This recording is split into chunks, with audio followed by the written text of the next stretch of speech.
할렐루야. 하나님의 은혜와 평강이 우리 모든 사랑하는 청년들 가운데 가득 넘치기를 바랍니다. 자, 오늘 하나님 말씀은 출애굽기 23장 1절부터 13절까지 말씀입니다. 자, 우리가 계속해서 십계명의 말씀 그 뒤를 이어서 십계명의 뒤를 이은 이 율법, 즉 토라에 관한 그 말씀들을 우리가 지금 살펴보고 있는데요. 자, 십계명과 마찬가지로 이 율법에도 하나님의 그 성품, 하나님의 그 온전한 사람들을 향한, 이스라엘 공동체를 향한 그 거룩한 하나님의 그 성품을 우리가 볼 수가 있습니다. 하나님의 마음이 여기에 나타나 있는데, 첫 번째로 우리가 율법에 오늘 우리가 볼 것들은 이 재판, 송사에 관련된 그런 내용인데요. 하나님께서 얼마나 공의로우신 하나님이신가, 하나님이 얼마나 정의롭고 또 거룩하신 성품을 지니고 계신가, 우리가 이것을 볼 수가 있습니다. 그 때문에 우리가 이 율법을 우리가 읽고 또 이 말씀을 우리가 접할 때에도 하나님의 성품을 나도 본받아서 이 세상에 나도 정의롭고 공의롭고 또 하나님 앞에서 우리가 공정한 그런 사회가 될 수 있도록 우리가 기도해야 되겠구나. 그러한 일에 나도 참여하는 자가 되어야 되겠구나. 이런 마음이 또 이런 결단이 있어야 되는 겁니다. 자, 먼저 오늘 하나님 말씀을 볼 텐데요. 1절부터 9절까지가 이러한 재판, 송사에 관련된 그런 내용이죠. 첫 번째로 1절부터 3절까지가 위증에 관련된 그런 내용입니다. 거짓말로 어떤 사람들의 압력에 의하거나 억울한 일을 겪었던 사람들을 이 거짓말이라든지 술수에 넘어가서 거짓 정언을 하지 말라, 거짓 재판을 하지 말라, 그런 내용이죠. 너는 거짓된 풍수를 퍼뜨리지 말며 악인과 연합하여 위증하는 증인이 되지 말며. 자, 위증 금지입니다. 자, 이 위증이라고 하는 것은 자기에게 이익이 되는 것에 따라서 오히려 말을 꾸며내거나 없던 일을 있는 것처럼 그렇게 하는 거죠. 거짓말입니다.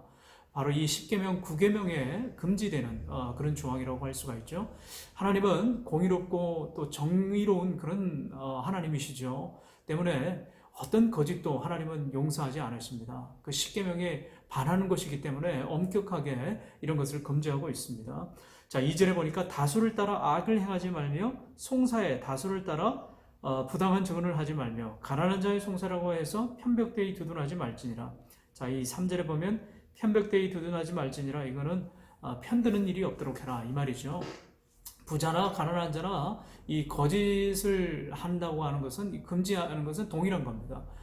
그 어떤 경우에도 이 정의와 공정에 어긋나는 일이라고 할 수가 있겠죠.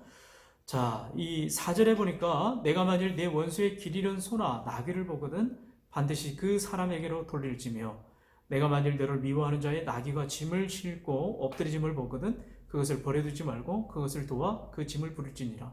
자, 갑자기 송사 일을 하다가 지금 4절과 5절에 지금 좀 전혀 다른 어떤 분위기의 그 글이 나와 있어요. 자, 이 중간에 삽입되어 있는 이 강조되는 이 율법은 뭐냐면, 똑같이 지금 이 위증과 거짓과 억울한 죄 재판과 그 송사에 관련된 겁니다. 그런데 하나님께서는 한 걸음 더 나아가셔서 더 적극적으로, 그것이 비록 너와 재판이 걸려 있는 일이라 할지라도, 평상시에 미워하는 사람일지라도 그 미워하는 사람은 아무런 상관없이 하나님의 그 공의와 정의, 율법에 따라서 그 사람을 돕고 그 사람의 어려운 점을 모른 척해서는 안 된다, 도와줘라, 이런 내용이에요. 하나님은 공의와 정의로운 그 사회 앞에서 그 고대 시대에 하나님께서 세우신 이 율법은요, 한 걸음 더 나아가서 더 적극적이고 더 신실하신 하나님의 그 성품을 보여주는 그런 율법이라고 할 수 있습니다. 하나님의 언약 공동체 된 이스라엘 백성들은 그저 그런 율법을 그저 잘 지키고 그 율법에 따라서 공정하게 처리하고 이런 것을 떠나가지고 더 한 걸음 더 나아가라고 하는 거예요.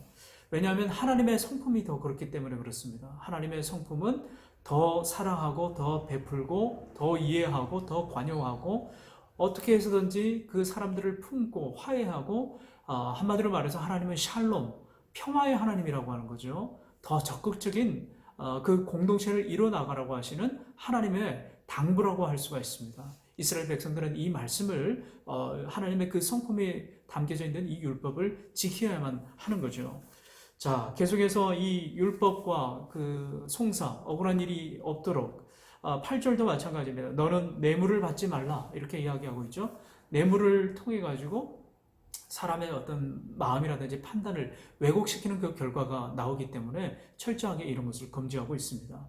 자, 9절부터 또 9절 또 너무 중요한 거죠. 앞에서도 우리가 살펴봤지만 너는 이방 나그네를 압제하지 말라. 너희가 애굽 땅에서 나그네 되었은즉 나그네의 사정을 아느니라. 아멘. 자, 이스라엘 백성들의 그 과거 정체성, 신분을 잊지 말라고 하는 거예요. 여기서 이 압제라고 하는 말은요, 고통을 주다, 학대하다 이 말입니다. 고통을 주고 압제를 당했던 너희의 그 과거를 잊지 말고 너희 속에 있는 이방인들에게도 더 많은 관심과 배려와 그들의 그 처해져 있는 상황, 환경을 보호하라, 이해하고 그들이 정말 안심하게 그들 가운데 잘 지낼 수 있도록 도와줘라고 하는 하나님의 얼마나 그 따뜻한 마음, 하나님의 그 긍휼과 사랑이 넘치는 그 성품을 우리가 볼 수가 있습니다. 자, 10절부터 12절까지는 이 안식일에 관한 규례인데 특이하게도 이 안식일은 여기서 먼저 우선시 되는 대상이 있어요. 그게 누굽니까? 종들과 짐승들입니다. 어떻게 보면 약자들이죠. 하나님께서는 이 안식일에 하나님의 그 창조 질서, 그 목적에 따라서 똑같이 안식일을 이들이 다 지켜야 하는데 그 왜 안식일을 지켜야 하느냐? 12절에 보니까요.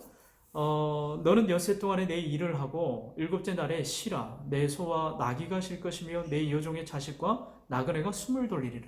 나그네가 숨을 돌리리라. 이 말은 뭐냐면 새로운 힘을 회복할 것이다 라고 하는 원어의 뜻이 있습니다. 생기를 회복하게 될 것이다.